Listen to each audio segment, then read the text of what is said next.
All right, we are going to start picking NFL games. And we're going to pick every game every Friday, okay? Now, there's a Thursday night game every week as well. So we do the Thursday game on Thursday.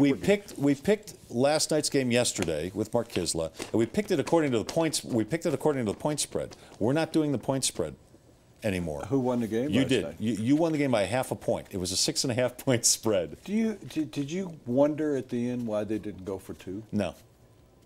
I was wondering if they would, but I think they wanted to just make sure that all they needed was a touchdown and an extra point if they got the ball back. Do you find it funny that Al Michaels and Chris Collinsworth wouldn't say what was going on? They were implying that the point spread was at stake. Why wouldn't they say it? I mean, I don't think the NFL wants them to say it. Oh, you mean the NFL that was promoting their fantasy game all last night? Oh, I know. It's nothing but hypocrisy throughout this league when it comes to betting. I didn't know NBC was run by the NFL Network. Well, they have a relationship with the NFL, and I'm guessing that they are told in no uncertain terms, we don't talk about point spreads on the NFL games.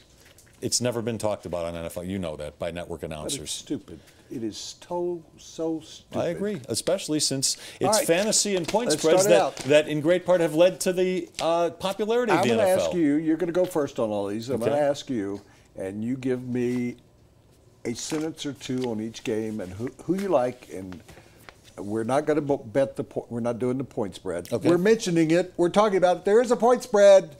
Detroit and San Diego. I like Detroit, and I like, even though it's in San Diego, I know that might sound a little crazy. I think it's going to be a close game. I think it's going to be a high-scoring game. Detroit is just a little bit better in all the key areas. So I'm going with the Detroit Lions here. And you're going to keep up with these. I'm in charge of running this segment. You're in charge of keeping it up during the course of the season. Is that how it's going to work? Yeah. Or put one of your people. Thanks for telling me that. Okay. Talia will keep track. So I had New England last night. You had who? Pittsburgh.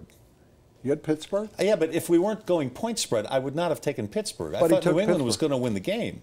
Oh, well, I didn't So we're not counting last night's game because we picked that on point spread.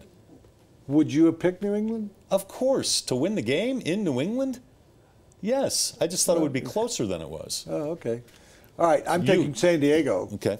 San Diego at home, opener. Phillip Rivers, new extension. They're going to beat Detroit. Detroit's nothing special. They lost their two best defensive linemen. They're based on being a defensive team. They got one great player on that team. He can't beat San Diego by himself in San Diego. Did you say 1 line or 5 lines on each of these? That was one. We've got a lot of games to get through. That was one line. One run-on sentence. Yeah. There was no next. period in there. Next. Kansas City at Houston. I'm taking Houston.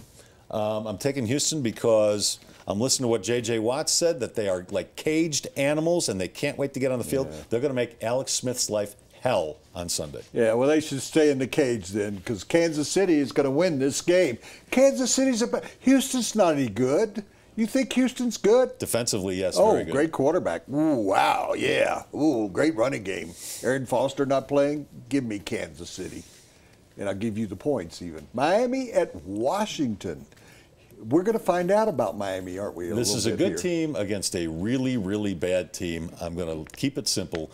Give me Miami. And I'll keep it just as simple so we can move on. All right. Miami. All right. Cleveland at the New York Jets. I'm doing this. Well, then pay attention. There's a pause. Cleveland and New York Jets. I'm taking the New York Jets. Not a very good offensive team, but Cleveland, I have no idea how Cleveland's going to score any points this year. They have no skill position players, and New York's got a pretty good defense. I'm taking the Jets because the Jets had a great break during the training camp. Geno Smith's jaw. They got a good break during the training camp. They have a better quarterback in the lineup now in Fitzpatrick than they would have had, and they might have lost this game. Yeah. Carolina at Jacksonville. This is one of the real toughies of the week. Yeah, this is one of the real toughies. I'll go first here. I won't watch. This is I have no interest in this game. A friend of mine is in a Survivors series. Have you ever played that? No. Where you got to pick a team. Yeah. Got to pick a team every week. 3 strikes, you're out. Yeah, you got to figure it out. And I said to my friend, take the Broncos. Simple, New England. No, I was told an obscure team because you want to get it out of the way. I said, take Carolina at Jacksonville.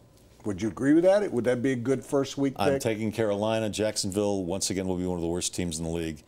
I don't know how they're going to score points either. Give me Carolina. Green Bay at Chicago. We love these matchups. We want to find out about Jay Cutler and Adam Gase and John Fox. Oh, I think we found out about them a long, long time ago. I'm taking Green Bay all the way. There's a reason it's the biggest spread of the week. Chicago is a terrible team in every regard. And Green Bay, I have them going to the Super Bowl.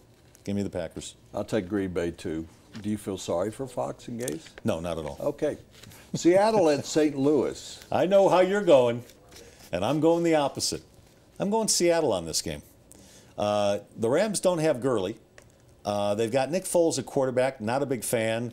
I think Seattle, even without Cam Chancellor, is going to come out, and they're going to come out roaring. I'm really excited to see Russell Wilson. St. Louis? Well, I know you like St. Louis a lot. No, I don't. Why would I like?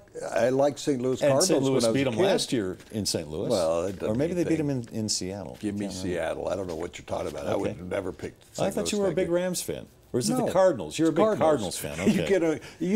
I was a St. Louis Cardinals baseball fan. Same division. And an Arizona Cardinals football fan. Okay. So get that straight. Next. Indianapolis at Buffalo. Now, this is an interesting game. No Marcel Darius for Buffalo.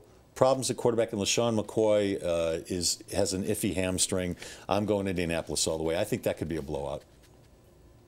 Buffalo's got a great defense. Marcel Darius is not playing. I don't think as much of him. I know Best $100 defensive million. lineman. Mario Williams, though, they've got. What's Rick Ryan's strength? I'm going to take Buffalo. We disagree. Really?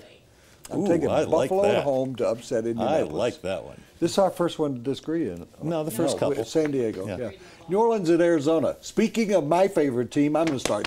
Arizona Cardinals are going to win this game. Arizona Cardinals are my pick to win the division. It starts now. It starts here. They've got two excellent wide receivers, and of the two, Larry Fitzgerald is the worst of the two. New Orleans has a bad team except for quarterback. I think New Orleans will be a little better this year, and I think they have a chance to win their division, but Arizona's a good team. They're at home. Carson Palmer's healthy. I'm taking Arizona as well. You want to take a break right now or afterwards? Okay. Tennessee at Tampa Bay. This is one we were talking about, the two quarterbacks. You skipped Cincinnati, Oakland. Oh, okay. Tennessee, Tampa Bay, that's fine. Tennessee at Tampa Bay. Mariota is the better quarterback. Tampa Bay wins the game. Why? They're at home. All right, I'm going to differ from you. I like Mariota a lot more than I like Jameis Winston, and I think Tennessee is I think they're a tougher team. Tampa Bay has so little talent on that team. I'm going to take Tennessee on the road.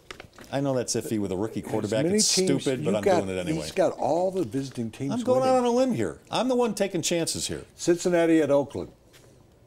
Cincinnati. Cincinnati is a good team. He's picked every visiting team. And Oakland, once again, is going to be one of the worst teams in the league. I'm taking Cincinnati. Oakland's going to gear up for this game. Jack Del Rio making his presence known there. Oh, that scares me, Jack Del Rio. They've got wide receivers there. They've got Amari Cooper and Crabtree, Double C. I think that... Who's Double C? Crabtree, Amari Cooper. Oh, okay. I thought you were talking about some guy named Chris Carter or something. Derek Carr. Triple C. Isn't that a drink? Triple C. I'm taking the Raiders. Okay. At home. All right. On the dirt. Giants at Dallas. Give me Dallas. I really like this one. Dallas. Yeah, Giants won't have Victor Cruz, a couple other key players. That's like I'm the going first Dallas. home team you've taken. Baltimore at Denver. Who you got? Denver. I think that Peyton Manning shows that everybody's been wrong about A, he's too old, and B, he couldn't adjust to the offense. Exhibition time was a total waste of time. He's going to play. Over under on touchdown passes. For Peyton? 4? Really? 4 touchdown passes. Wow. Broncos win 35-17. I don't think Peyton will throw for more than 2 touchdowns here. Now, they could run for another couple, but from what I've seen in the preseason, we're going to talk about the preseason and that performance and what we expect from Peyton when we come back. First, tell you that segment was brought to you by John Elway Cadillac in Park Meadows. When you go to buy a car, what do you really want? You probably want a lot of cars to choose from. And you want the dealership's best price. Not some starting price or target price, the best price, and you want it immediately, not after hours of negotiating. And you want a salesperson who doesn't get paid more if you spend more, because, well, you don't want to spend more. Well, you're in luck. John Elway wants all of those things too. Better yet, John Elway wants you to have all of those things too. Come see us or click on johnelwaychevrolet.com.